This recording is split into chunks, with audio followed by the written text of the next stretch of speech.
The Bitterroot Valley in January holds its breath. Snow covers everything, the ridge lines, the frozen creek beds, the roads that stop being roads, somewhere past the last house with lights in the windows. Up here, silence has weight.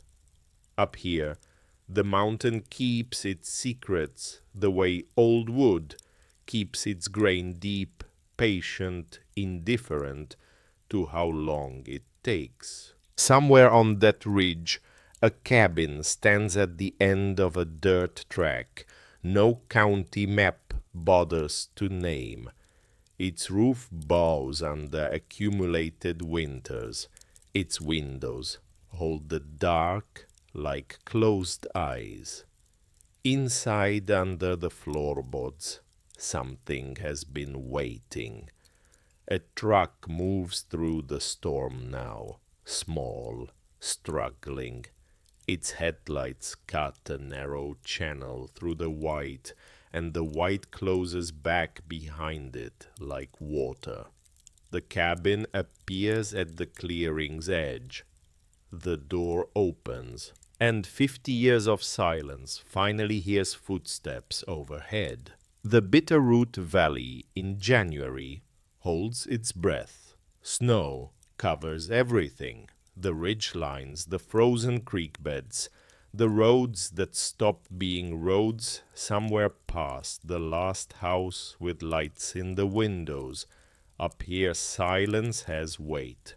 Up here the mountain keeps its secrets the way old wood keeps its grain, deep, patient, indifferent to how long it takes. Somewhere on that ridge, a cabin stands at the end of a dirt track no county map bothers to name. Its roof bows under accumulated winters. Its windows hold the dark like closed eyes. Inside, under the floorboards, something has been waiting. A truck moves through the storm now, small, struggling. Its headlights cut a narrow channel through the white, and the white closes back behind it like water. The cabin appears at the clearing's edge. The door opens, and 50 years of silence finally hears footsteps overhead. There was a woman who walked into an auction house on the coldest morning of January with 50 cents in her pocket and bid on something nobody else wanted. A deed to a broken-down cabin on a ridge so remote the county hadn't bothered to pave the road leading to it. People laughed, not politely, not quietly, the kind of laughter that fills a room and stays there long after the joke is gone. But what they didn't know was that under the floorboards of that cabin, buried beneath decades of silence and frozen earth, something was waiting. Something that had been waiting for exactly the right person to come along and be desperate enough to listen. Before we go any further, if stories like this mean something to you, if you believe that truth has a way of surviving even when everything else burns down, take a moment and subscribe. It costs you nothing, and it means we can keep telling stories worth remembering. Now, let's go back to that auction house, back to Clara Bennett, back to the morning her life changed for the second time in less than a year, only this time she was the one who chose it. The auction was held in a converted grain warehouse on the edge of Hamilton, Montana, the kind of building that smelled like cold metal and old hay no matter the season. Folding chairs had been arranged in uneven rows. A propane heater rattled in the corner, working hard and accomplishing little. Coffee sat in a silver urn near the entrance, burnt and forgotten. Clara arrived late. Not because she'd overslept, but because she'd spent 20 minutes sitting in the parking lot in her truck, trying to decide if she was making the worst mistake of her life or simply the latest in a long series of them. The truck's heater had given out somewhere around Missoula 3 weeks ago, and she hadn't had the money to fix it. She wore 2 coats.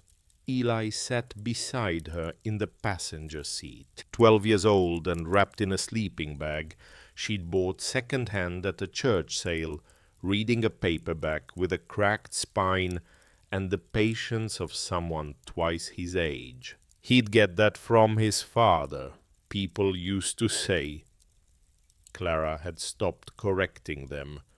She climbed out of the truck and told him to stay put and stay warm. He looked up from his book, his eyes hazel green, the same shade as hers, though neither of them talked about that anymore, held the kind of steadiness that made her chest ache. He nodded once and went back to reading. Inside the auction was already moving through its inventory. Old farm equipment, a decommissioned postal van, 3 lots of tools from an estate sale up near Derby. Clara took a seat near the back and pulled a folded piece of paper from her inner coat pocket. She'd found the listing 3 days earlier tucked into the back pages of a county property newsletter she'd picked up at the library while using their Wi-Fi to submit job applications. Lot 47, 1-room cabin structure and associated land parcel, Willow Creek Ridge, Bitterroot Valley, condition uninhabitable, road access seasonal and unimproved, no utilities, no water connection on record, minimum bid $1. She'd read it 4 times. The word uninhabitable had not discouraged her. She had been living in her car for 11 days. When Lot 47 came up, the auctioneer read it out with the bored efficiency of a man who'd already sold 20 things that morning and had 17 more to go. A few people in the front rows glanced at each other. Someone near the window said something Clara didn't catch, but the laughter that followed was unmistakable. No one raised a hand. Clara waited. 3 seconds. 5. The auctioneer looked up. She raised her hand and said 50 cents. Flat. No apology in it. The laughter came again, fuller this time, rippling back through the rows. The man beside her in a vest and Reeves mining cap leaned away as if poverty might be contagious. The auctioneer blinked, looked at his clipboard, looked at her. The room waited for the punchline. There wasn't one. The hammer came down. She walked to the clerk's table and placed 2 quarters on the counter. The woman behind the desk stared at them for a moment, then slid the deed across. It was a single page, folded in thirds, soft at the creases from years in a file drawer. Clara tucked it into her coat without looking at it again. She went back outside to the truck. Eli looked up. His bookmark, a flattened gum wrapper, went between the pages. She held up the folded paper without speaking. He studied her face for a moment, then quietly, "So we have a place to go." She started the engine. "We have a place to go." The road to Willow Creek Ridge was a suggestion more than a road. Gravel that had given up being gravel somewhere in the middle distance and become instead a series of ruts and frozen puddles and the memory of tire tracks.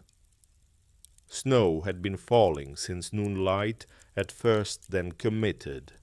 The truck's headlights cut a narrow channel through the white, and beyond the channel the forest closed in tight pine and fir, so dense they seemed to lean toward each other overhead, blocking what little remained of the late afternoon sky. The GPS had stopped tracking 20 minutes back.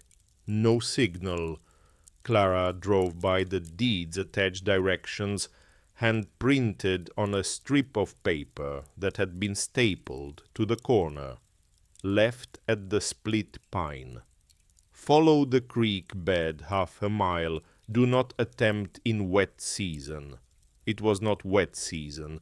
It was something considerably worse. She felt the truck's back end drift slightly on a patch of ice and corrected without thinking, the way you do after enough winters. Eli had his forehead against the cold window, watching the trees. "Do you think anyone's been here recently?" he asked. "No," she said. "That's the point." He considered this. "Is that good or bad?" She kept her eyes on the ruts. "Ask me again in the morning." The cabin appeared at the end of a clearing, like something from a photograph taken a long time ago and left in a drawer. It was smaller than the listing's description had suggested, which was already modest. The roof bowed in the middle under the weight of accumulated winters. The porch leaned left, and two of the steps had buckled and split. The window shutters hung at wrong angles, some open, some half-closed, swinging faintly in the wind. Eli looked through the windshield for a long moment. "It's smaller than the pictures," he said. "Pictures lie," Clara said. "Let's go look." The door opened with the groan of wood that had swollen and dried and swollen again too many times. The air inside was cold, as the outside may be colder, the particular chill of a space that had been sealed from the sun for too long. It smelled of mildew and something animal long gone, but not entirely. A mouse crossed the far corner of the room and disappeared behind the baseboards without ceremony. Eli's flashlight swept across the space. A fireplace of stacked river stone, its mortar cracked, but the structure standing. A table with a broken leg propped against the wall. Floors covered in pine needles and old newspapers gone gray with age. A tin lantern hanging from a ceiling beam, empty. Something in the far hallway shifted. A low sound, not loud. A settling maybe, or something beneath the floor adjusting to weight it hadn't felt in years. Eli's flashlight stopped moving. "Did you hear that? Old houses breathe," Clara said. "Come on, let's get the boxes." They worked until the light was gone from the sky, carrying in the few things they owned. 2 duffel bags, a cardboard box of kitchen supplies, a camp stove, sleeping bags, the box of Eli's books. Clara swept the cleanest section of floor and laid out their bedding while Eli assembled the camp stove on the table. The water she'd brought in a jug she heated for instant oatmeal. They ate by the light of the tin lantern, which she'd fitted with a tea candle from the bottom of one of the bags. After Eli was asleep, curled deep in his sleeping bag, with the practiced ease of someone who had been sleeping in strange places for weeks, Clara sat alone by the fireplace. She'd managed to get a small fire going with the driest of the wood scraps she'd found stacked under the back porch. It gave more smoke than heat, but the light was steady. She pulled out her journal. It had been a birthday gift from Eli 2 years ago, back when birthdays still involved gifts. The leather cover was worn soft.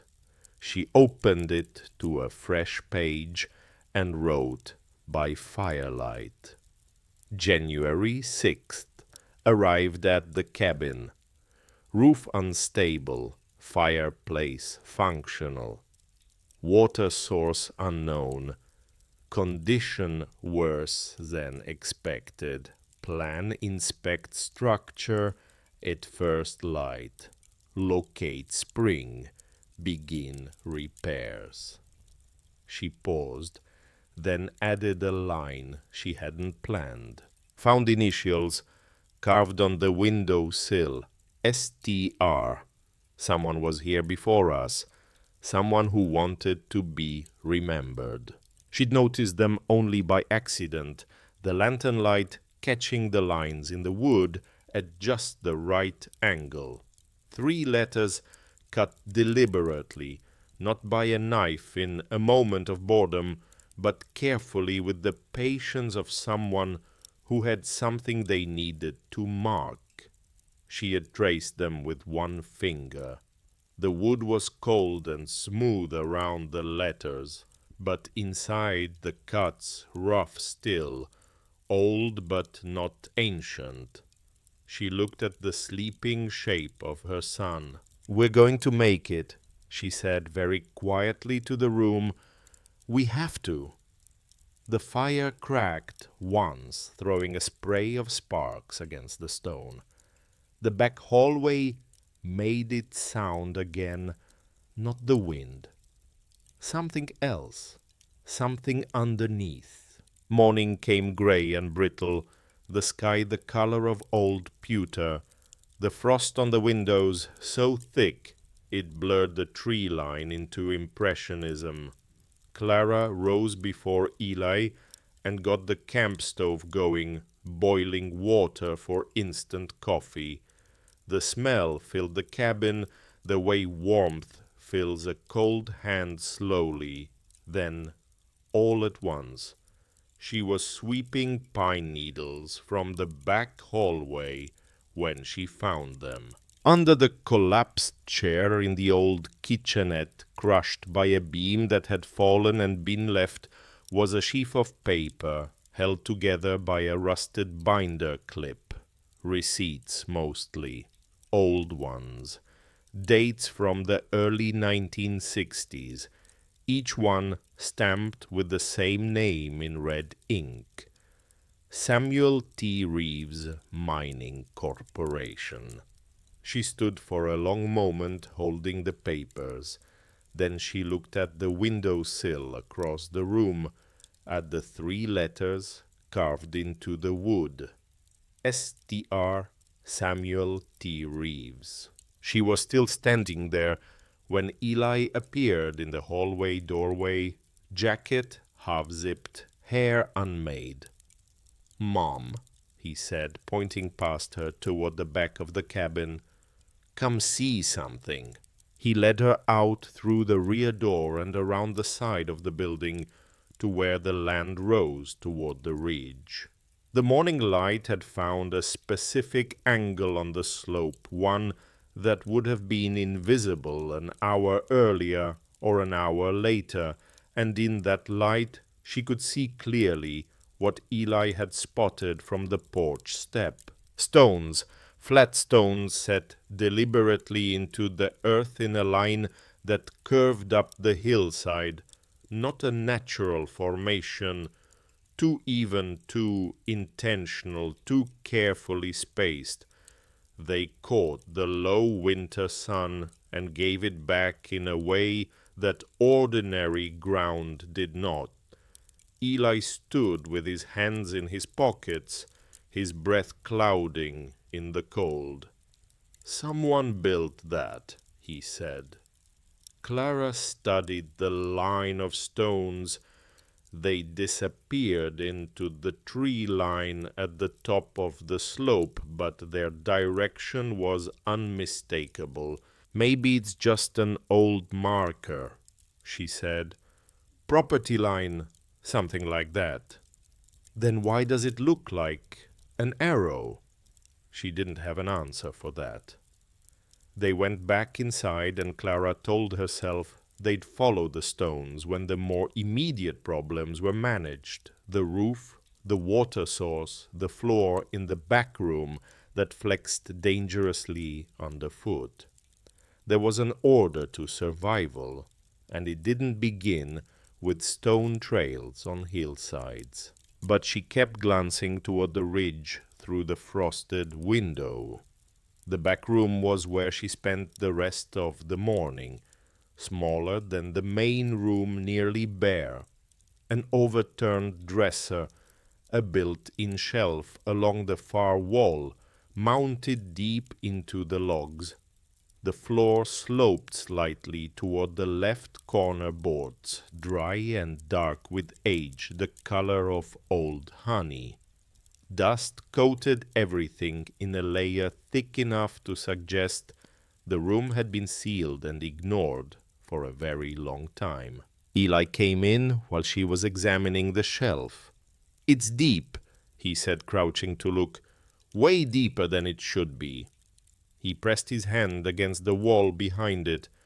"And this part of the wall, it's different. The boards are newer. Somebody added this after the cabin was built." Clara stepped closer. He was right.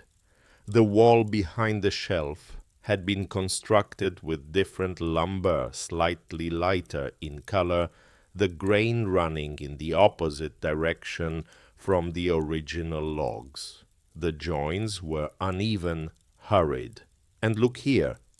Eli pointed to the baseboard where the wall met the floor, faint markings half worn away by time and mouse traffic. Letters, STR. Clara felt something shift in the room, not a sound. A presence, maybe, the sense of a hand placed on a wall years ago, and the wall still warm from it. "Third time," she said quietly. Eli looked up. He really wanted someone to know he was here. Then the floor spoke. A sharp snap from somewhere beneath their feet, not a creak, not a settling groan, but the clean sound of wood yielding a hollow echo underneath it that meant empty space below. Clara stepped back instinctively. Eli's flashlight rolled from his hand and came to rest at the edge of the sloped section, its beam pointing down at a gap barely visible at the corner of a plank. Clara knelt. She ran her fingers along the edge of the board. It wasn't nailed. One corner lifted with only slight pressure, the wood swollen but not fixed. She reached into her jacket pocket for the multi-tool she'd carried since the divorce, the one thing she hadn't let go of, no matter how many boxes she'd had to leave behind. The board came up with a reluctant creak, then popped free. Beneath it, a cavity shallow but long-running along the wall's base. And inside it, arranged with deliberate care, wrapped in oiled canvas that had gone dark and stiff with age bundles. Dozens of them, some flat like folders, others rigid book-shaped, all of them tied with cord. Eli leaned in. "Whoa," he said, very softly, the way he said things when he was trying not to disturb something. Clara lifted the nearest bundle and set it on the floor. The canvas flaked at the edges when she unwrapped it. Inside, a collection of documents, topographic maps, covered in hand-penciled notations, geological charts, with sample codes running down the margins, typed letters on letterhead that had gone translucent with age, and at the corner of every page, either stamped or written in the same precise hand, Samuel T. Reeves. He wasn't a ghost. He was a man. A real man who had worked in this room, who had pressed pen to paper at some table that no longer existed, who had wrapped these documents with care and sealed them beneath the floor of a cabin he believed no one would ever find. Clara sat back on her heels. The first twist of understanding moved through her like cold water. This was not junk, not a forgotten pile of personal papers. This was organized, purposeful, hidden with intention by a man who had known exactly what he was hiding and why. "What do we do?" Eli asked. "We go through it," she said, "carefully, and we don't tell anyone outside this cabin." She held his gaze. "Not yet." He straightened, nodded with the gravity of someone who understood the weight of a secret. "Secret stash rules," he said. "Got it." They worked through the afternoon, sorting everything onto the main room table by firelight. The maps were geological surveys, detailed and annotated, covering the ridge and the valley below it, in a grid of red ink notations.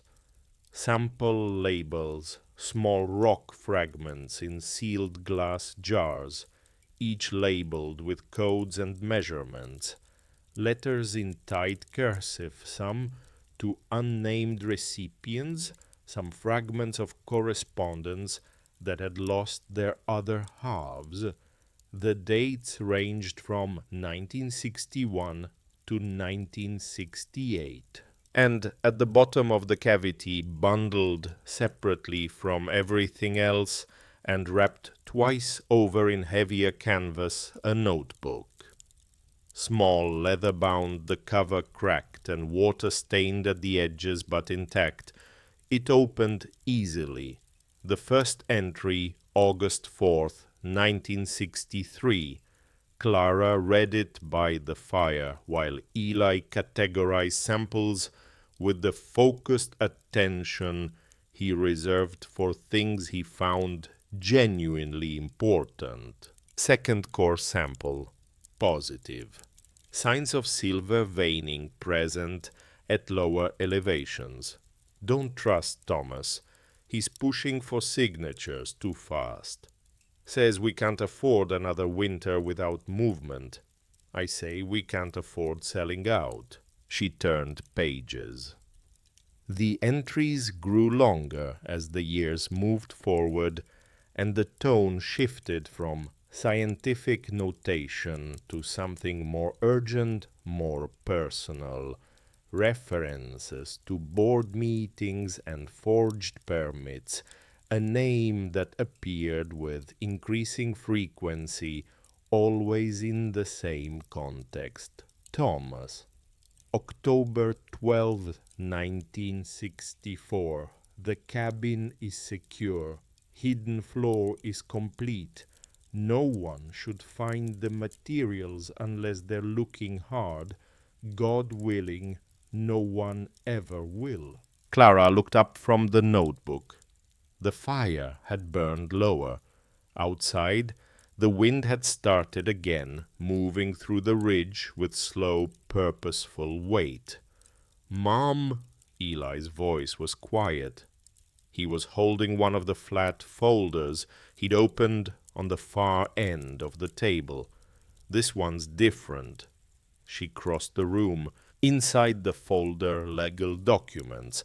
Not just survey records, but formal documents typed on official paper, annotated in pencil, marked in the upper corner with a stamp she recognized from the county clerk's papers she'd signed at the auction. Bureau of Land Management, mineral rights claims, filed, or rather not filed, each page marked clearly in Samuel's handwriting, draft, do not submit, not yet. Beneath the stack wrapped in wax paper, an envelope. She almost missed it. It was thin, off-white, sealed with red wax that had gone hard and slightly cracked at the edges. In the center of the wax pressed before it sat a small embossed mark, a circle, an R inside it, and around the R 8 compass points, radiating outward like a star. A compass rose. She turned the envelope over. No name on the front, no address, just the emblem, and beneath it, in the same careful cursive she'd been reading all afternoon, a single line.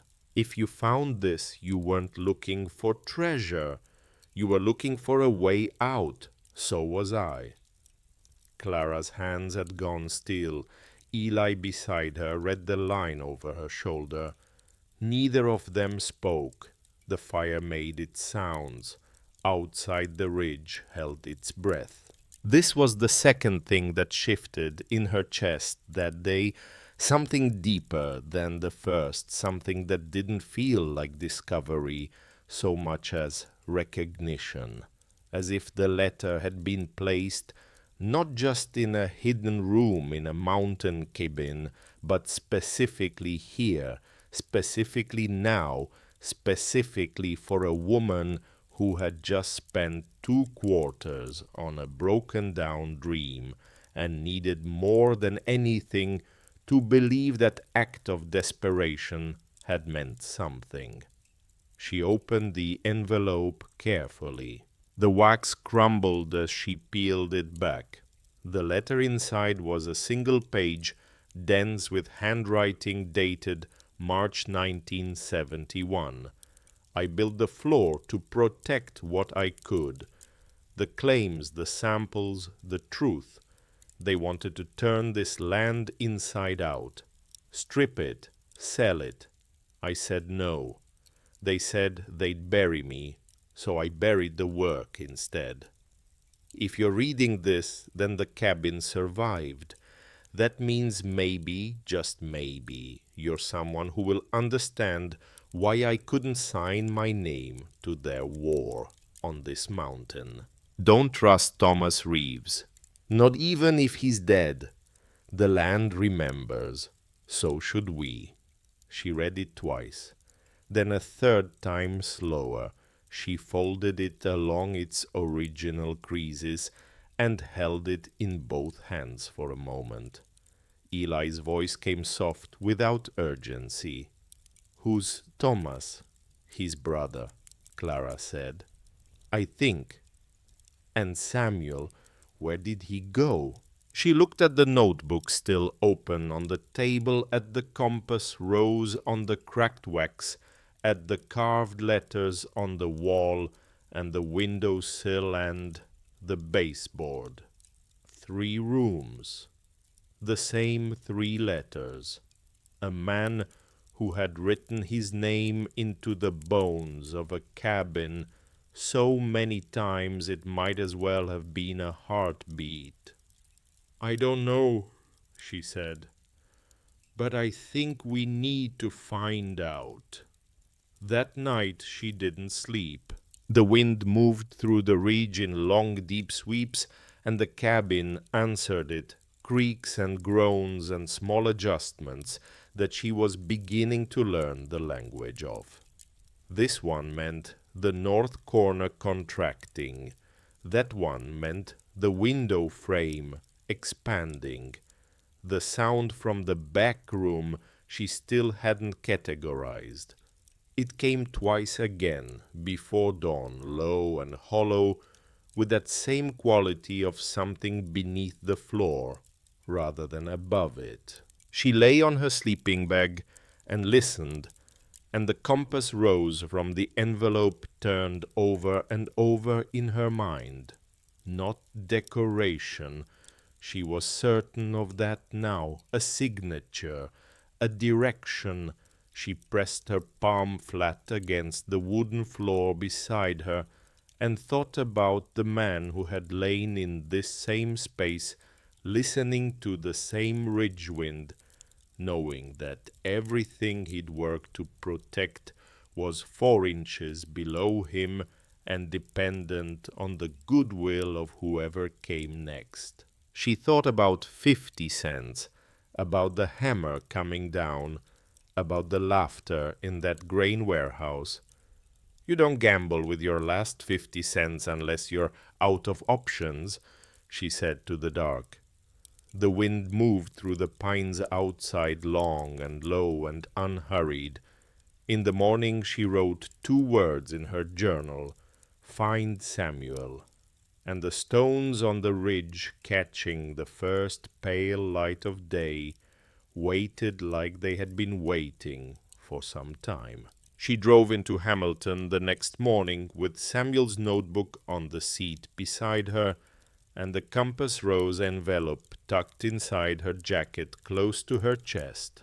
Ely rode with his knees pulled up the folder of receipts, balanced on them, sorting through them by date with the methodical patience that had always set him apart from other 12-year-olds. He didn't ask where they were going. He'd learned somewhere in the last year to trust her direction, even when she hadn't fully committed to it herself. The town was small in the way that Montana towns are small, not diminished, just concentrated. A main street of brick storefronts that had seen 3 or 4 economic cycles and survived all of them through sheer stubbornness. A hardware store, a diner with a handwritten specials board, a post office that shared a building with an insurance agency, and at the far end, set back from the street, behind a pair of blue spruce trees that had grown too large for their planting, the public library. Clara parked in front and sat for a moment. She had a name. She had initials carved into 3 different surfaces of a cabin. She had a notebook full of cursive she'd only half read, and a sealed letter from a man who had warned her about his own brother. What she didn't have was context or proof or the faintest idea what to do with any of it. She picked up the notebook, went inside. The library smelled of old paper and forced air heat, and it was nearly empty at that hour. A reading table near the window held an elderly man working a crossword puzzle with a mechanical pencil. Behind the main desk, a woman was reshelving returns with the efficient rhythm of someone who had memorized every inch of the room. Her name tag read Claire Whitaker. She had gray hair pinned in a loose knot and dark-framed reading glasses pushed up on her forehead like a second pair of eyes. She looked at Clara over the desk with the frank appraisal of someone who had seen a great many people come in looking for things they couldn't quite name. "Help you find something," Clara set the folder on the counter. "I'm looking for information on someone who may have lived in this area in the 1960s. Samuel T. Reeves. He may have had some connection to mining operations out near Willow Creek Ridge." The woman's hands went still on the stack of books she was holding. "Reeves," she said, not a question, more like she was tasting the word, checking it for something. "That name means something to you?" Claire Whitaker set the books down. "It means a lot of things to a lot of people in this county," she said, "depending on how old they are and how long they've lived here." She disappeared into the back room without another word. Clara looked at Eli. He gave her a small nod. "Keep going." The librarian returned, carrying a bound archive binder, the kind with a plastic spine and tabbed dividers, the pages inside yellowed at the edges. She opened it on the counter and began turning through sections with practiced familiarity. Reeves mining was a family operation out of this valley going back to the early 1930s. Marshall Reeves founded it. His two sons were supposed to take it over together. She stopped at a page and turned the binder to face Clara. A newspaper photograph. Grainy black and white, two men standing before a drill rig. The caption read, "T. Reeves and S. Reeves at the Bitterroot Survey site, June 1961. Clara studied the image. Both men had the same jaw square set and the same careful posture of people accustomed to being photographed in a professional context. But something separated them, visible even in the poor resolution of a 60-year-old newsprint image. The man on the left stood slightly in front, turned toward the camera with the ease of someone who expected attention.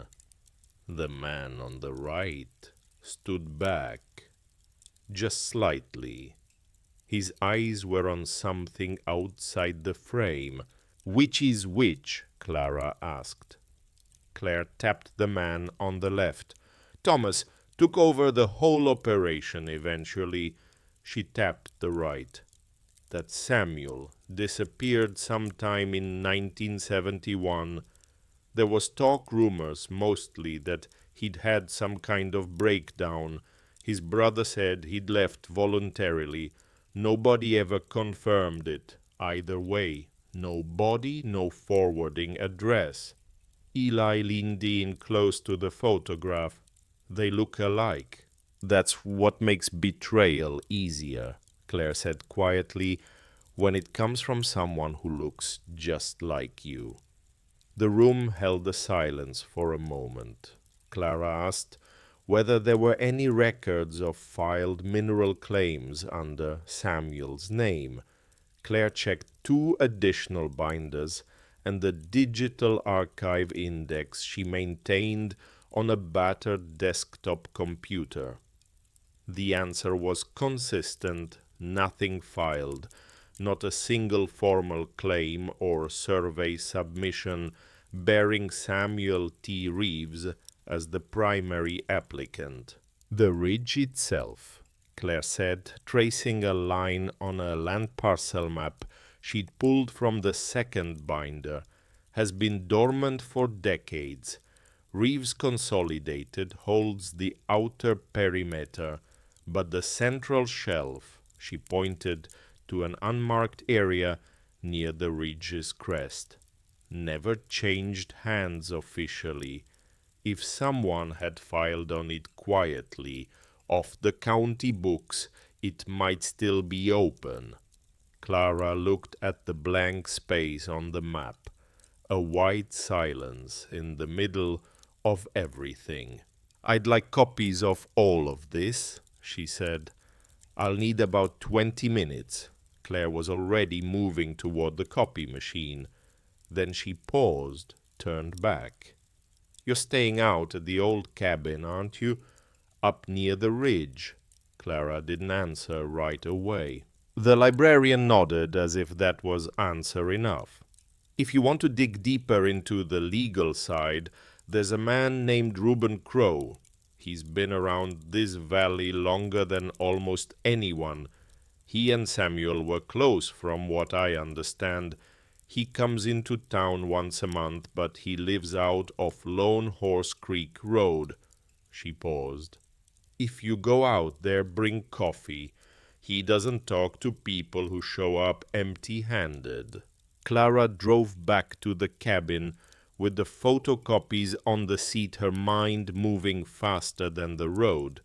She spread the copies across the main room table alongside Samuel's documents, comparing the library's land maps with the survey charts from under the floor. They were looking at the same territory from different angles, one official stamped, filed. The other handmade, meticulous, hidden. She worked until her eyes burned, and when she finally stepped back from the table, she saw it. The area Samuel had circled and annotated on his surveys, the geological buffer zones, the silver veining markers, the notations about water tables and drainage, aligned almost perfectly with the blank space on the county land map, the space Claire had called the Central Shelf. He hadn't just been doing research, he'd been building a case, a complete documented, evidence-backed case for preserving something specific. And then he'd hidden it, all of it, under the floor of a cabin most people thought was abandoned. She needed someone who understood why. The drive to Lone Horse Creek took longer than it should have because she missed the turnoff twice and had to backtrack on roads that all looked identical under 6 inches of fresh snow. Eli navigated from the hand-drawn directions Claire had written on a notepad, calling out landmarks, a cluster of 3 pines, a frozen creek, crossing a gate with a broken latch wired shut. The cabin appeared in a clearing beneath old-growth fir smoke rising thin and straight from its chimney. Deer skulls hung above the porch, not decorative, just present the way things in working country often are. A stack of firewood filled the south wall of the porch to the roof line. Reuben Crow was standing at his door before they'd finished parking. He was a tall man, spare in the way of people who have lived physically for a long time. Gray braid, dark eyes that catalog things quickly and without drama. He looked at Clara, then at Eli, then at the thermos she was carrying. He stepped back from the door. Inside, warm, dim walls lined with shelves that held an unclassifiable mixture of books and field equipment and hand-carved figures and stacked notebooks. A cracked photograph on the far shelf caught her eye, 2 young men leaning against the side of a survey truck, grinning, squinting into the sun. Clara pointed to it. He nodded. "Samuel Thomas Reeves," he said. "Smartest man I ever met. Most stubborn, too." He poured himself coffee from the pot on the stove. "I figured someone would come eventually. Took longer than I expected." She laid the map on his table without preamble, the survey charts from the hidden room, the compass rose envelope, the photograph copy from the library. Reuben looked at each one. He didn't rush. He had the quality she was starting to understand of a man who had spent a great deal of his life in places where impatience was a liability. When he finally spoke, his voice was even. He wasn't just mapping the land, he said. He was making an argument. Samuel believed the mountain had given enough. His family had been pulling silver out of that ridge since before he was born, and he'd watched what it did to the water tables, the elk corridors, the communities downstream. He became an expert in the geology specifically so he could prove what the extraction was costing. And his brother, Clara said, Thomas saw the research and saw the opposite of what Samuel saw. Reuben turned the survey map slowly in his hands. He saw what the land still had to give. He wanted to expand, more drilling further into the central shelf. Samuel refused to sign off on it. That's when things got ugly, Eli asked quietly from the corner where he'd settled with a mug of tea Reuben had pressed into his hands without being asked how ugly. Reuben looked at him steadily. The kind of ugly that ends careers or people. He crossed to the shelf beneath the photograph and opened a drawer. From inside, he removed a piece of folded paper, older than the library copies, the fold lines gone soft with handling. He set it on the table beside Clara's map. She unfolded it. Same topographic lines, same grid notation as Samuel's surveys, but more detailed, finer, annotations in two different handwriting styles. Samuel's precise cursive she'd been reading for 2 days now, and the second hand broader and quicker. He gave this to me the week before he disappeared, Reuben said. Told me to hold on to it. Said he'd come back for it. Clara looked up. He never came back. The room was quiet except for the stove. Would you help us verify what we're looking at? She asked. We're not trying to mine anything. We just want to understand what he found. And maybe, if it's legally possible, protect it the way he intended.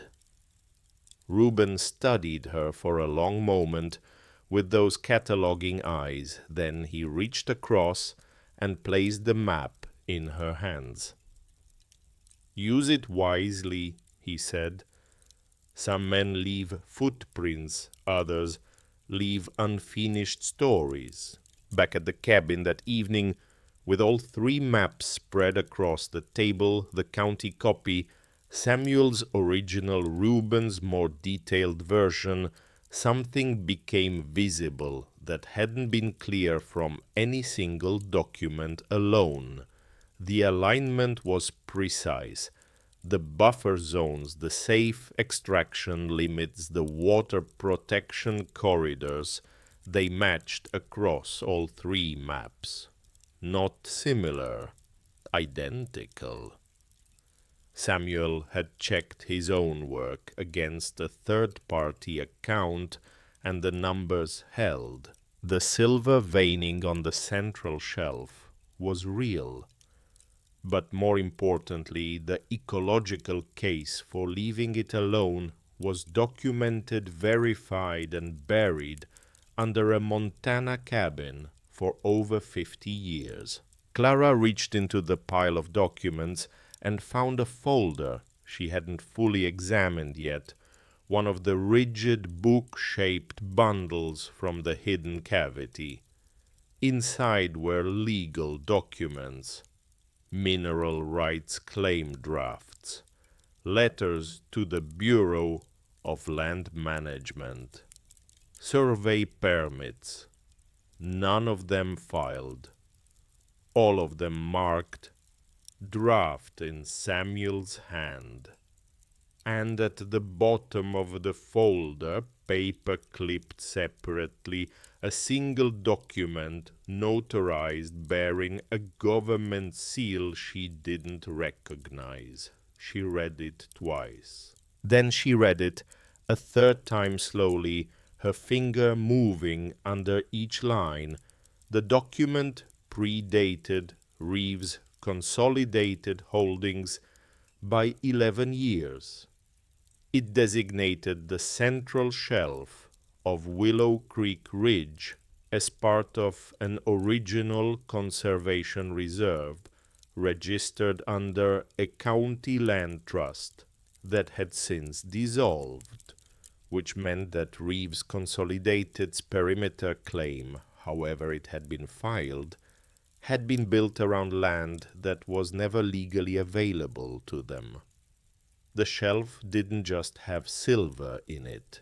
It had a prior claim, Samuel's claim, and it had been there all along invisible, because the document proving it had been under the floorboards.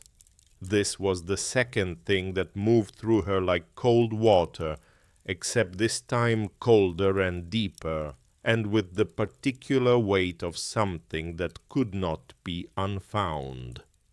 "Eli," she said. He was already looking at her face. "We need a lawyer." She'd been given a name at the library, Daniel Ferris, an environmental law specialist out of Missoula. Semi-retired, a reputation for taking cases that mattered over cases that paid well. She left a voicemail from the single bar of reception she could get standing on the porch in the cold. He called back that night. His voice on the phone was clipped careful, the voice of someone who had learned to measure his words, because imprecise ones had cost him before. When she described what she'd found, the documents, the drafts, the notarized conservation record, the line went quiet for a moment. "Then you said Willow Creek Ridge?"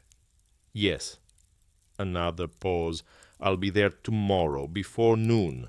Before, Ferris arrived in an old white Jeep that looked like it had driven through most of western Montana and intended to keep going.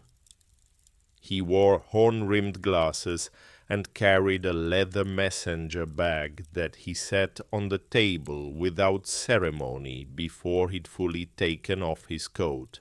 He read for an hour without speaking. Clara made coffee. Eli sat on the far side of the table, drawing the ridge from memory in the margins of his notebook.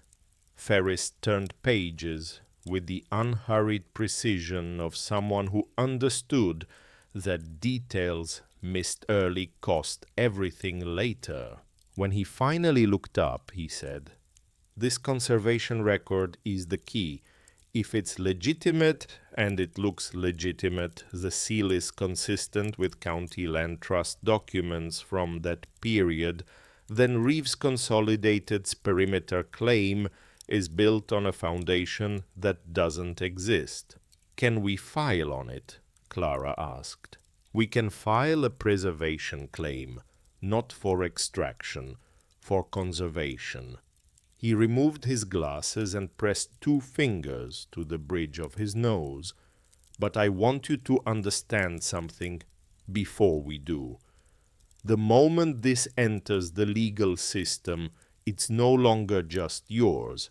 It becomes public. And that means Reeves Consolidated will know about it within days." Eli looked up from his notebook. "And then what happens?" Ferris looked at the boy with the directness of someone who didn't believe in softening facts for younger ears. "Then they come at it hard, with lawyers and money and the kind of institutional patience that small claims generally can't match." He looked back at Clara. "You're going to be up against people who do not care that Samuel was right. To them you're a roadblock." Clara's voice was even. He buried the truth to protect it. "I'm not about to let it stay buried." Something shifted in Ferris's expression. Not quite a smile, the precursor to one. "Then let's make some noise," he said. The filing went in 3 days later, while Clara and Eli waited in a diner down the street from the county courthouse. The waitress, who refilled their coffee, had a name tag that read Della and a way of moving through the room that suggested she had been doing it for a very long time. She had a warm face, the kind that remembered regular customers by their orders and new ones by their manners. She brought Eli a piece of pie he hadn't ordered, setting it down in front of him with a matter-of-fact nod. "You look like someone who needs pie," she said, and moved on before he could thank her. Clara watched her go. Something about the gesture loosened a knot in her chest she hadn't realized she'd been carrying. It was such a small thing, a slice of apple pie unasked for, and it meant more than it should have. When Ferris came back from the courthouse, holding a stamped copy of the filing, he set it on the table between them. The paper was official and dense, with language she would need time to parse, but the stamp was clear. Filed, Bitterroot County District, Preservation Claim, Willow Creek Ridge, Central Shelf. Clara held it without speaking. Then she reached for her coffee and said, "What's next?" "Now we wait for them to respond," Ferris said, sitting down across from her, "and they will respond." He was right. 3 days after the filing, a black truck with tinted windows appeared at the far end of the road leading to the cabin.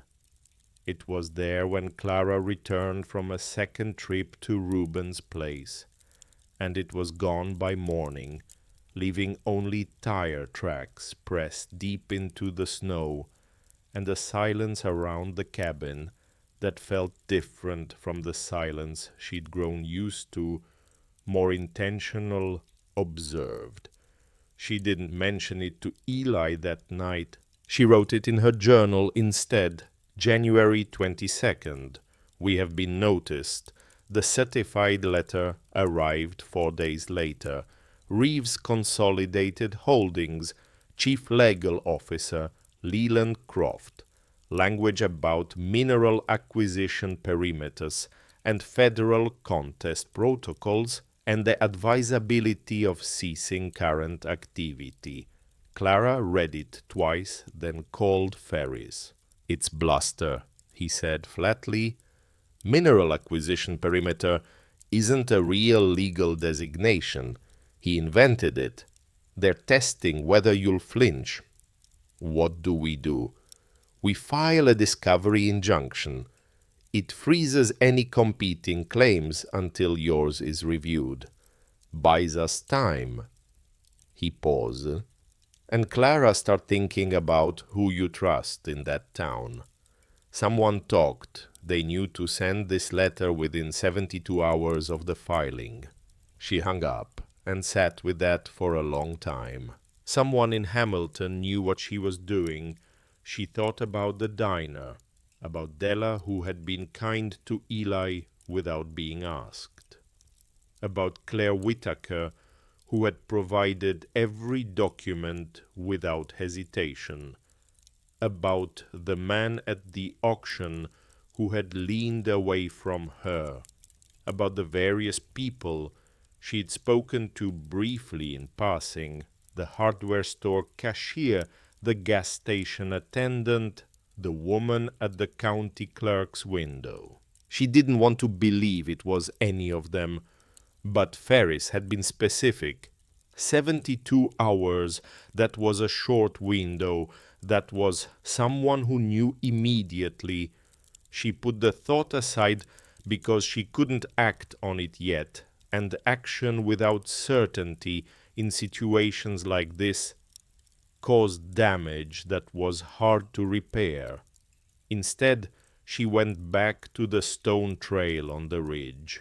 She'd been putting it off for practical reasons. Repairs research, the logistics of basic survival, but Reuben's map had given her coordinates, and she had a clear morning, and the trail of flat stones had been waiting long enough. She went alone, while Eli was organizing the sample jars at the table below. The hike up the ridge took 40 minutes through snow that deepened as she gained elevation. She followed the stone markers without difficulty now they'd become familiar, a language she was learning. At the top where the tree line broke into a high clearing between two old-growth pines, she found what the compass rose had been pointing toward. A wooden post, half rotted, standing at the center of the clearing. Carved into its face, a compass, rose faded but legible, and at its base, hammered into the frozen ground, a rusted steel tag. Coordinates. She photographed it and stood for a moment in the clearing wind, moving through the pines in long, slow sweeps. Samuel had climbed this ridge, had stood in this approximate spot, had hammered this tag into the ground, knowing he might not be the one who would eventually understand what it meant. On her way back down, she found the second marker. A flat stone, slightly larger than the others, placed beside a jagged boulder near the tree line. Under the stone, another steel tag, different from the first. No coordinates this time, just a date. March 19th, 1971. She stood holding it in her gloved hand. March 1971. The month Samuel had officially disappeared from every public record in Bitterroot County. She carried the tag back to the cabin in her pocket, the way you carry something fragile.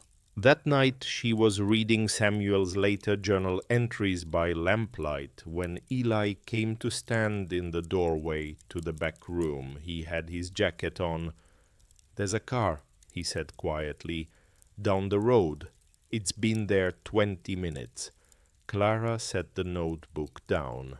The car was different from the truck. Smaller.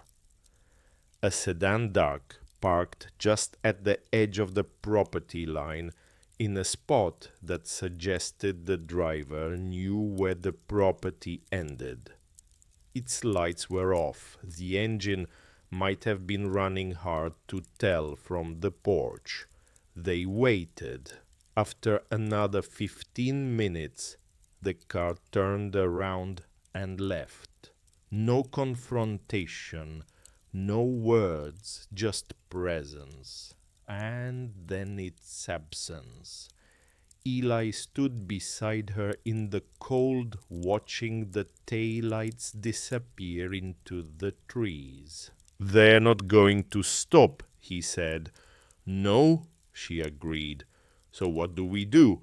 She thought about the journal entries, about the dates, about the steel tag in her jacket pocket with a month and year that matched the disappearance, about the sealed letter that had said, "The land remembers," and the flat stones that had pointed uphill, and the compass rose that had been pressed into red wax by a man who understood the truth needed a direction to travel in. "We go louder," she said. She was inside drafting a message to Rachel Mendes, the journalist Ferris had mentioned, the one who didn't flinch at corporate pressure.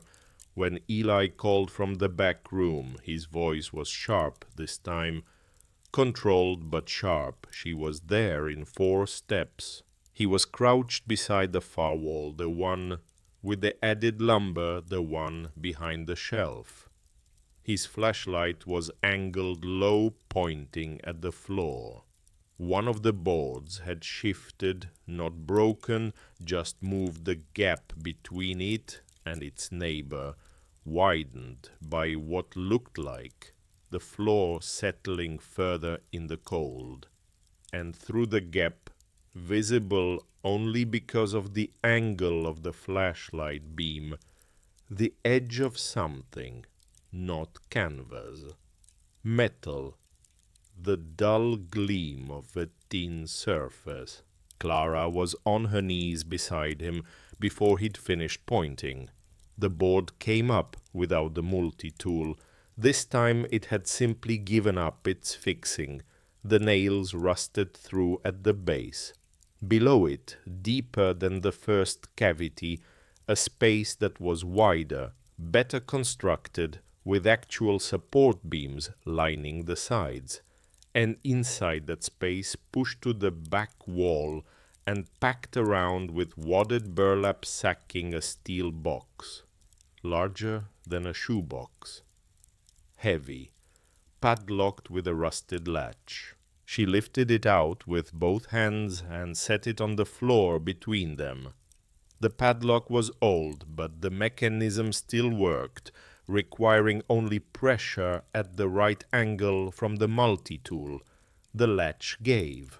Inside, packed tight and sealed in wax paper photographs, black and white, dozens of them, maps with handwritten annotations in a different ink color than anything she'd seen in the main documents, deliberate, differentiated.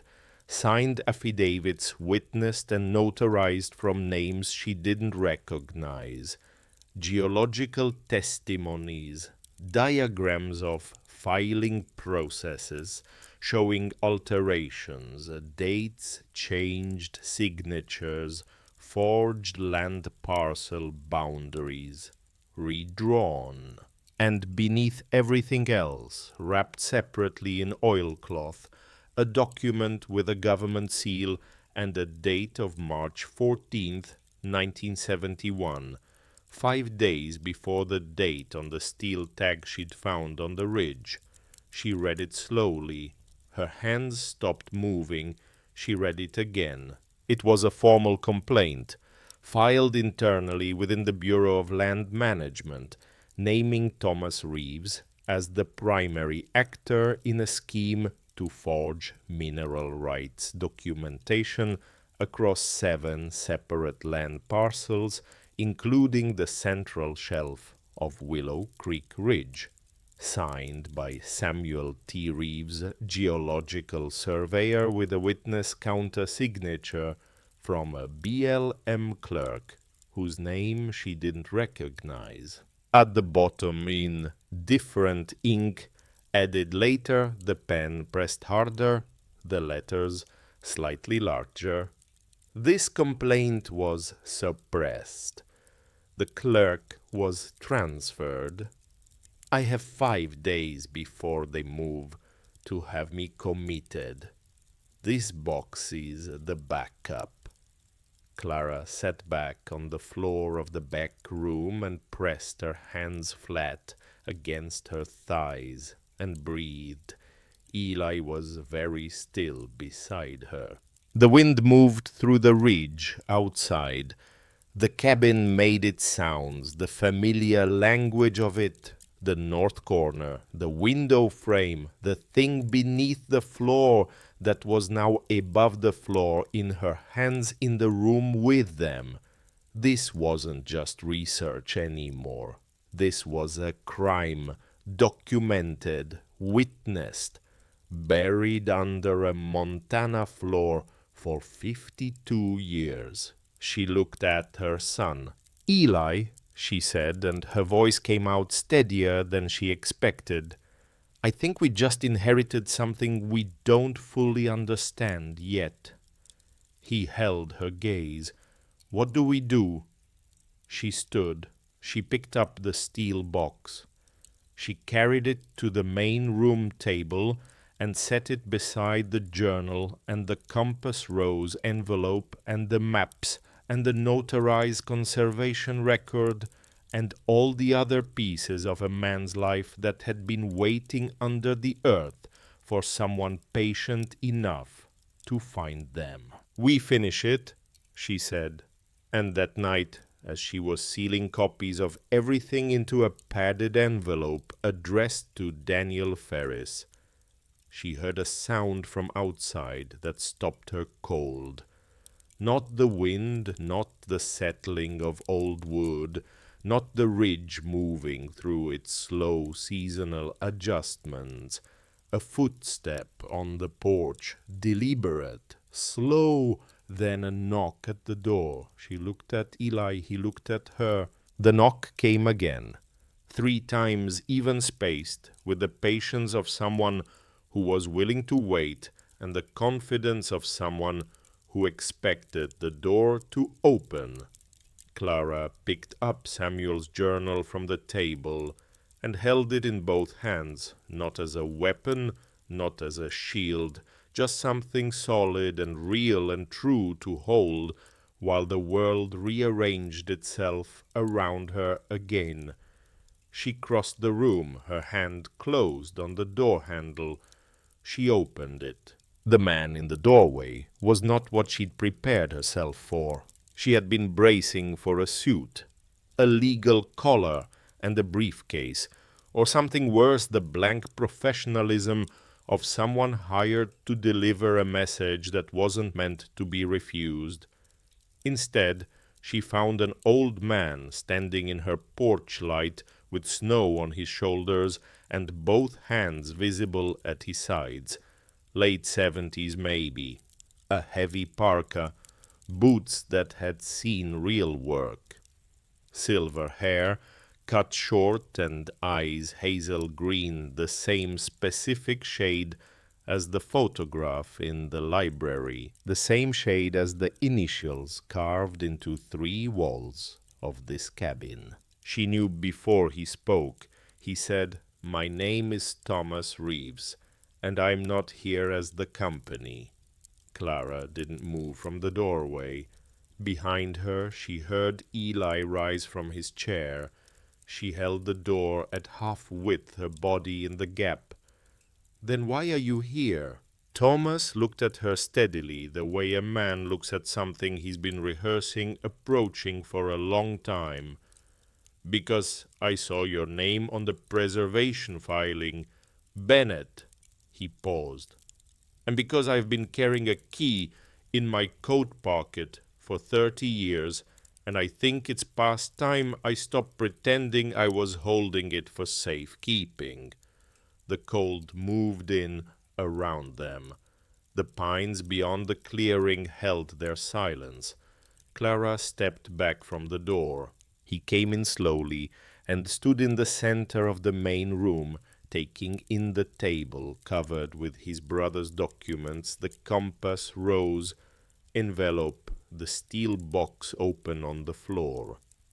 His face didn't change exactly, but something behind it did, some interior rearrangement, like a wall deciding not to hold. Eli stood against the far wall watching. Thomas looked at the photograph copy from the library, the one of 2 young men beside a drill rig. He looked at it for a long time without speaking. Then he reached into his coat and removed the key, old brass, worn smooth.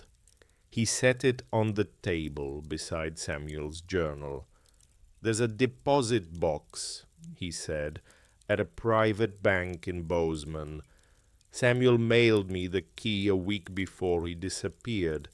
1 envelope, 1 key, 1 piece of paper that said 4 words if they come, Barry." He exhaled slowly. "I buried it, literally, in a tobacco tin behind my woodshed. I told myself I was honoring his instructions. Really, I was just not ready." Clara looked at the key, then at him. "What's in the box?" His voice, Thomas said. "Cassette tapes, 3 of them." He recorded everything, the forged filings, the suppressed complaint, the names of the BLM officials who were paid to look away. He recorded conversations I didn't know he was recording. A pause, including one of me, from February of 1971, before I made the choice I made. Eli spoke quietly from across the room. "What choice was that?" Thomas didn't look away from the table. "The wrong one," he said. Every choice after that was just the wrong one again. They drove to Bozeman the next morning. The three of them, Thomas, in the passenger seat, because Clara had decided without discussion that she was driving. The bank was small, off register, the kind that didn't advertise on the highway. The vault manager required dual identification and both signatures, Thomas's as the box holder, Clara's as the named secondary, a designation Samuel had somehow arranged decades before she existed in any part of his story. She asked Thomas about it on the drive back, the box on her lap. He said he didn't know your name. He couldn't have. He just wrote to whoever comes next on the authorization form and left a physical description of the kind of person who would have found their way here. Thomas kept his eyes on the road outside the passenger window. He wrote someone with nothing left to lose and something left to prove. The bank manager at the time was a personal friend. He kept it off the formal register. A beat. Samuel understood people, Thomas said. He always understood them better than I did. Inside the cabin, Clara opened the box on the table. 3 cassette tapes in individual plastic cases, each labeled in Samuel's handwriting, with a date and a single word. Evidence. Names, Thomas. At the bottom of the box, a leather journal she hadn't seen before, thicker than the one from under the floor, its pages dense with the later years of Samuel's work. And beneath the journal, wrapped in a cloth, the color of old winter sky, a compass. Brass. Handheld. The needle floating free in its housing, unmarked by time. She picked it up. The needle swung once steadied, pointed north. Eli watched her hold it. Thomas, from across the table, he carried that everywhere, said a compass doesn't tell you where to go, it tells you where you are. Clara set it down gently in the center of the table, among all the documents and photographs and years of buried truth, and it seemed for a moment as if everything arranged itself around it, the way things arrange themselves around the thing that matters most. They listened to the first tape that night. Samuel's voice came through the old cassette player Reuben had brought from his cabin, thin with age, slightly warped in places, but clear enough. He spoke with the measured precision of a man who had thought carefully about every word because he understood he might only get to say them once. If you're hearing this, then I failed to protect the ridge myself. That doesn't mean it's lost. It means it's waiting for someone with more courage than me. Thomas sat in the chair by the window, his hands folded in his lap, his face turned slightly away. He had heard this voice for the last time in 1971. The room understood that even Eli, who sat very still with his knees pulled up on the far end of the couch. They forged the filings, they bought the land registrar, they pushed through permits on parcels they had no legal claim to. I documented all of it. I have witnesses, I have signatures. I had a complaint filed and suppressed within a week. What I didn't have was someone to hand it to. A pause on the tape. Background sound wind, a stove crackling. This room, Clara realized, this same room. Don't hate Thomas. I've tried and I can't. I think he believed in the business the way other men believe in a church.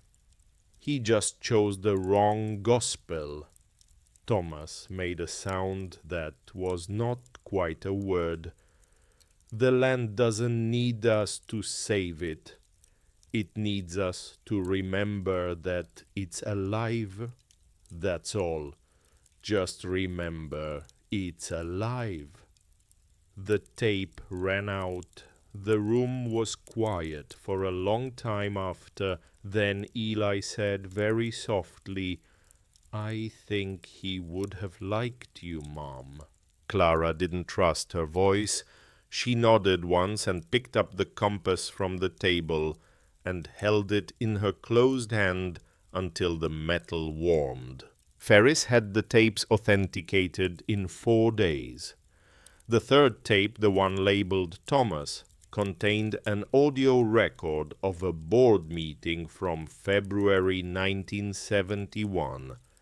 Thomas's voice, young, slightly different in register, but unmistakably him saying words that were clear enough to constitute a legal record. "I know it's not filed properly. I know what we're doing. Do it anyway." Thomas did not ask to hear it. He signed an affidavit acknowledging its authenticity and sat alone on the porch afterward for an hour in the cold. When Clara came out with coffee, he accepted it without speaking. After a while he said, "I thought silence was cheaper than truth. I spent 50 years finding out the real price." She didn't offer comfort because he wasn't asking for it and wouldn't have wanted it. She just sat beside him in the cold and let the ridge stand witness the way it had always stood witness, patient and permanent and indifferent to how long things took. The hearing was in Missoula, in a federal courtroom that smelled of old wood and institutional carpet. The gallery filled earlier than expected. Reporters, environmental advocates, 2 former Reeves mining employees who had found each other through Rachel Mendy's preliminary article and decided after 50 years of separate silence to stop being separate about it. Clara sat at the plaintiff's table in her good winter coat with Samuel's compass in her jacket pocket. She could feel its weight against her ribs. Ferris presented the evidence in chronological order. The notarized conservation record that predated Reeves' Consolidated's perimeter claim, the forged filing documents from the steel box, the affidavits from the original geological witnesses, 2 of whom were still living and had agreed to testify in writing, the suppressed BLM complaint, the cassette tapes. When Samuel's voice filled the courtroom for the first time, something happened in the room that Clara had not expected. People stopped moving, not from shock, from recognition.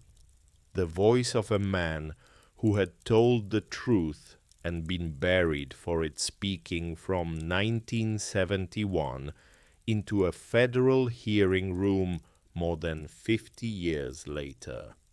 The stillness was the particular kind that means a room is paying its respects. Croft at the defense table kept his eyes on his notepad. Thomas took the stand. He gave his name, his history, his role in the company, and the specific decisions he had made or failed to make across 4 decades. When the opposing counsel asked why he had waited this long, Thomas looked directly at the judge and said, "Because I thought the cost of telling the truth would be higher than the cost of staying quiet. I was wrong about the arithmetic." Then Clara. She hadn't written anything down. She stood at the witness stand and looked at the room, reporters, advocates, officials, the 2 former employees she'd never met, but who had driven 9 hours to be here, and she said what she knew. I didn't come looking for any of this. I came looking for a floor that didn't leak and walls that would keep my son warm.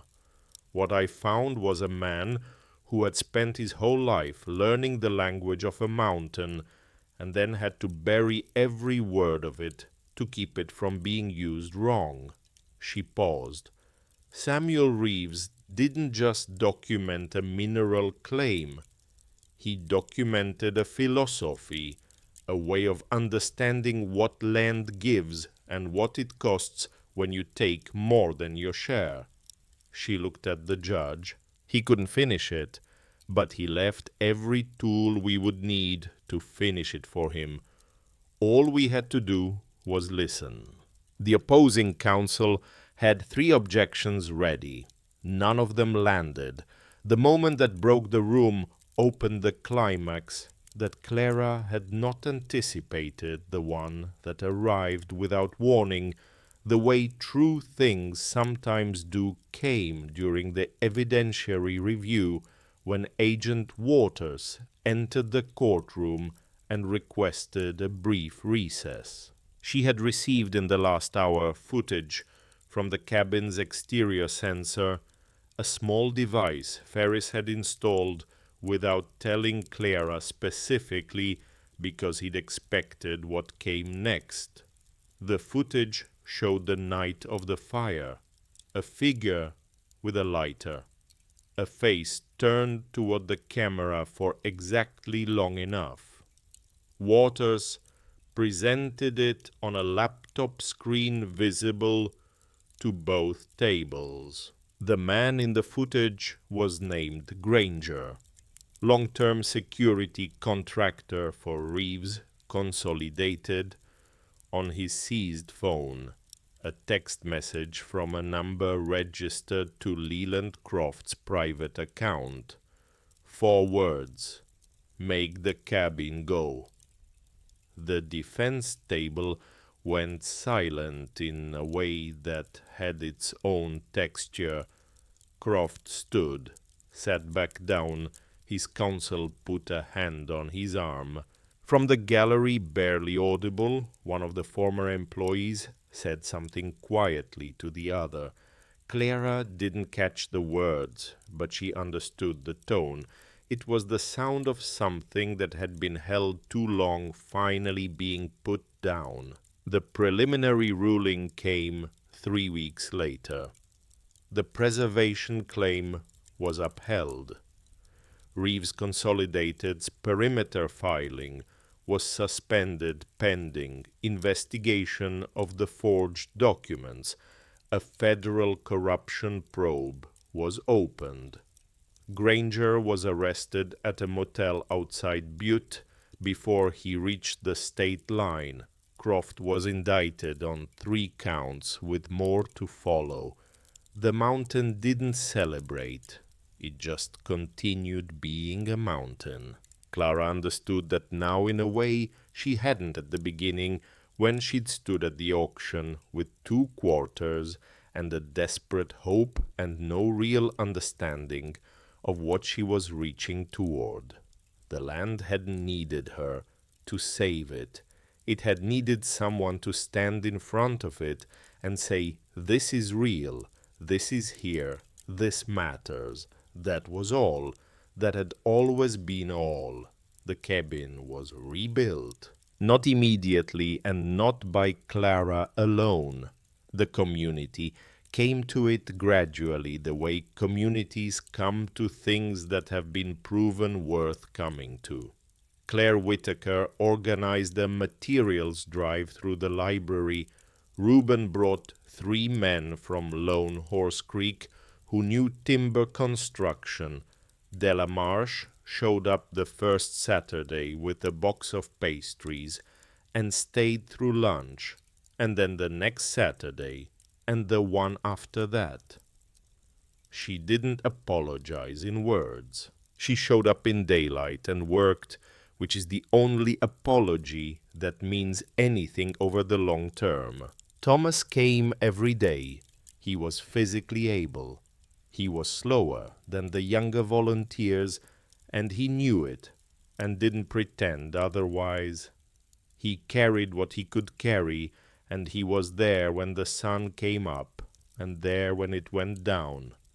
Clara watched him once from a distance, standing at the edge of the new foundation and looking at the ridge, and she thought about what it cost a person to spend 50 years being the wrong version of themselves, and then try in the time remaining to be something else. She thought it might cost everything. She thought he was paying it anyway. The Samuel Reeves Conservation Learning Center was built on the cabin's original footprint, with the fireplace reconstructed from the original stones and the windowsill boards still bearing the carved initials integrated into the new frame above the main entrance. Whoever walked in would see them. STR. No explanation mounted beside them, just the letters in the wood in the light. Inside the main exhibit held replicas of the documents from the hidden room. The cassette tapes played on a quiet loop in one corner, Samuel's voice moving through the space at low volume, available to anyone who stopped to listen. On the far wall, a bronze plaque read simply, "In memory of those who told the truth when silence would have been easier." The compass, the brass one from the Bozeman deposit box, was mounted in a small case at the center of the first display table.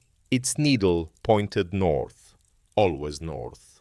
Spring came to the Bitterroot Valley the way it always does, without announcement, just a slow accumulation of evidence. The snowpack retreated up the ridge. The creek unfroze cautiously at first, then with confidence. The first shoots of bunch grass appeared in the clearing behind where the cabin had stood, pushing through soil that had been cold and sealed for a very long time. On the morning the learning center opened, Clara walked the ridge alone, before anyone else arrived. She had done this often, now enough that her boots had worn a slight depression into the trail between the flat markers. The stones were familiar to her. She knew their individual shapes, the ones with lichen, the ones that rocked slightly underfoot in wet weather. She walked them in the early light without needing to look down. At the crest she sat on the bench Eli had helped install the week before, cedar, facing west. From here you could see the valley below and the adjacent ridge lines, and on clear days the distant smear of the next mountain range beyond that blue-gray and indistinct, the edge of what was knowable from here. She pulled Samuel's final letter from her jacket pocket. She had read it many times now, but she read it again. The mountain never needed saving.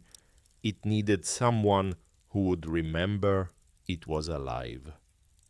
She reached into her other pocket and closed her hand around the compass. The metal was cold at first, the way it always was, and then it warmed against her palm the way it always did. She opened her hand and looked at it.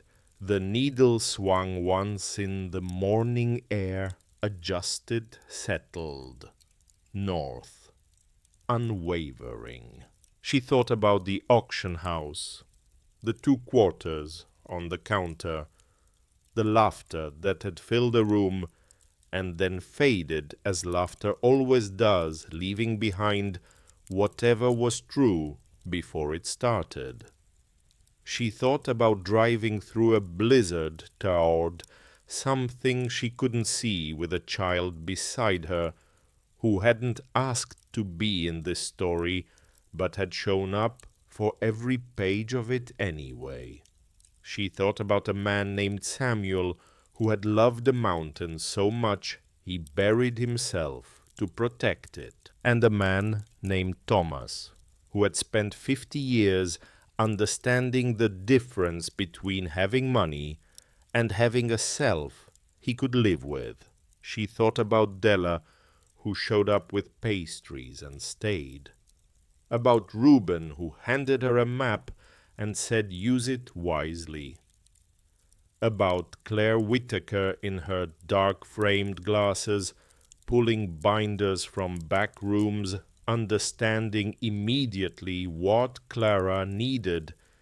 Even before Clara understood it herself, she thought about 50 cents. About how the smallest pivot a hand raised in a cold warehouse, a bit that made a room laugh, can become the hinge on which an entire life turns. Below the bench, the trail wound back down toward the valley, toward the voices already gathering at the learning center, toward Eli, who would be there setting up the first student program, toward Thomas, who would teach the first geology class, toward all the ordinary work of continuing. Clara didn't move yet. She opened her journal to the last page with writing on it, and below the words she'd written months ago, "Find Samuel," she wrote one final line slowly, the pen moving with the particular care of someone who understands that some things need to be written down to become real. He needed us to remember the mountain was alive. We do. She closed the journal. She sat for another minute in the morning light, listening. Below her, the creek moved through its recovered channel. A woodpecker worked somewhere in the fir trees to the east, rhythmic and unhurried. The wind came through the high pines the way it always had, the way it would continue to come through them, long after every person in this story was gone, slow, deep, ancient, carrying nothing it needed to explain. The compass needle held its direction. She tucked it into her pocket, stood from the bench and turned toward the trail, not because she knew exactly where she was going, because she knew exactly where she was. Before you close your eyes tonight, think about this. Somewhere in your own life there is something buried, not under floorboards, but under years, under silence, under the weight of choosing the easier thing again and again, until the harder thing starts to feel impossible. Samuel Reeves spent a lifetime knowing what mattered, and one terrible season believing no one else would. He was wrong. He was just early. What truth have you been keeping safe by keeping it hidden? And what would it mean for you, for the people after you, if you stopped burying it and started building with it instead? If this story stayed with you tonight, share it with someone you love. And if you haven't subscribed yet, now is a good time. Stories like this one are waiting, and so are you. Good night.